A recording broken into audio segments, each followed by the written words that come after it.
ആര് മരിച്ചാലും ഒരു കുഴപ്പമില്ലാത്തത്. രാവിലെ മുതൽ അന്തിയാവുന്നത് വരെ ഈ വീടിനുള്ളിൽ എന്ത് ജോലി എടുത്താലും അതിനൊരു വിലയില്ല. അലക്കിയും തേച്ചും വെച്ചും വിളമ്പിയും ബാക്കിയുള്ളവർ ഇവിടെ കിടന്ന് കഷ്ടപ്പെടുന്നത് ഒന്നും ഒരു ജോലിയല്ല. അതിന് കണക്കില്ല, ശമ്പളവും ഇല്ല. അതൊക്കെ കുടുംബത്തെ പെണ്ണുങ്ങളുടെ കടമ. എന്നിട്ട് എപ്പോഴെങ്കിലും ഒരു നല്ല വാക്ക്, എന്ത് ചെയ്താലും കുറ്റം മാത്രം പറയണത് കേട്ട് മടുത്തു. ബിന്ദു,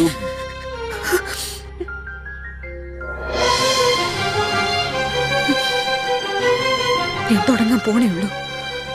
ഇനി മുതൽ എന്റെ കൈ കൊണ്ട് ഈ വീട്ടിൽ എന്തെങ്കിലും ഒരു ജോലി ചെയ്യുമെന്ന് നിങ്ങൾ കരുതണ്ട. ബിന്ദു, നിനക്കെന്താ സമനില തെറ്റിയോ? അങ്ങനെ കരുതിയാലും വേണ്ടില്ല. സർക്കാർ സർവീസിലുണ്ടല്ലോ വോളണ്ടറി റിട്ടയർമെന്റ്.